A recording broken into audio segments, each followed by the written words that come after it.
Welcome to another edition of Breaking News brought to you by Source Selection Soundbites. Today we will discuss the case of IBSS Corporation decided at the GAO.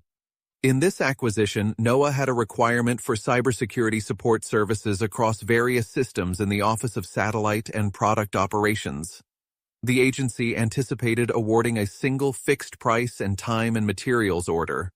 The solicitation contemplated a two-phase procurement in which NOAA would evaluate proposals under the demonstrated prior experience and staffing plan factors, and then issue advisory notifications to offerers, informing each offerer whether it was likely to be a viable competitor in Phase 2 of the procurement.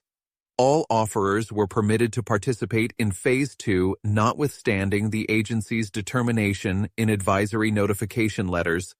After Phase 2 evaluations are concluded, the government would select the best-suited offerer and negotiate with only that offerer to resolve any remaining issues. The agency evaluated Phase 1 quotations and notified IBSS Corporation that it assigned the protesters' proposal a rating of low confidence under the staffing plan factor, and that the protester was unlikely to be a viable competitor in the competition.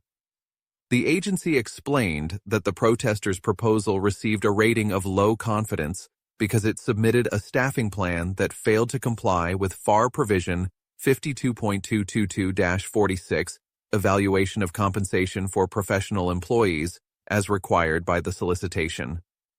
Notwithstanding the notification, IBSS chose to continue to Phase 2 of the competition. The agency ultimately identified Blue Glacier as the offerer whose proposal offered the best value to the government. Once informed of the agency's decision, IBSS protested the agency's decision. IBSS Corporation primarily challenges NOAA's evaluation of Blue Glacier's total compensation plan under the staffing plan factor.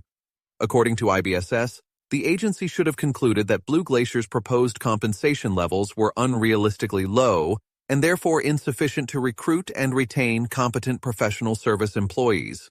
In this regard, the protester argues that the agency failed to consider drastic pay cuts proposed by the awardee as compared to the predecessor contract.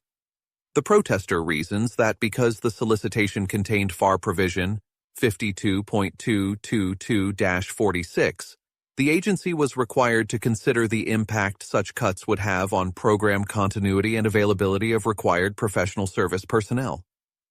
The protester also argues that the agency's documentation of its analysis under FAR Provision 52.222-46 was woefully inadequate, and that NOAA failed to provide any explanation as to how or why proposed pay cuts were not worthy of further consideration. The agency contends that its evaluation was reasonable and included a comparison under each labor category of offerers' proposed salary ranges to the salary ranges of the incumbent contract, as well as an evaluation and comparison of proposed fringe benefits. The agency further maintains that its evaluation was well documented and supported by the evaluation record and Blue Glacier's proposal. En route to finding against the agency, the court noted that under the second prong of this evaluation, and pursuant to FAR Provision 52.222-46b, if an agency determines that an offerer proposes lower compensation levels compared to the incumbent contractor, then the agency must further evaluate the offerer's proposed compensation plan on the basis of maintaining program continuity, among other considerations. The agency identified 8 labor categories for which incumbent salary information was available. The agency did some minor comparisons, but the record did not demonstrate that NOAA performed any additional analysis of the proposed compensation plan. Rather, the record included a blanket statement referring to the 5 offerers with acceptable total compensation plans.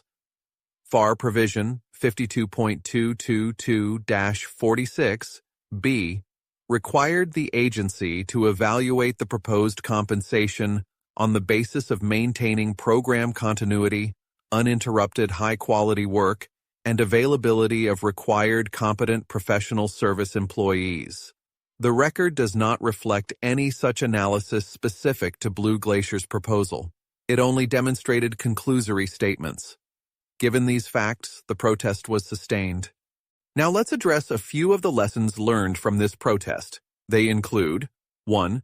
Vendors who participate in all phases of a multi-phased advisory protest have standing to protest. 2. Even though confidence ratings are used, the agency must still support its conclusions. And 3. When 52.222-46 is in a recompete solicitation and a vendor proposes compensation that is lower than incumbent compensation, an additional analysis must be done to ensure program continuity, among other things.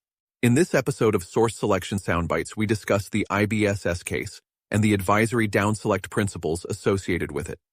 This concludes today's Source Selection Soundbite. If this video was helpful, hit the like and subscribe button to ensure you don't miss any new material. If you want more details on the subject, they are available on the Source Selection Answer app. It contains lectures, quizzes, court cases, sample documents, and more material that allows practitioners to quickly obtain actionable knowledge. Thanks for watching. See you next time.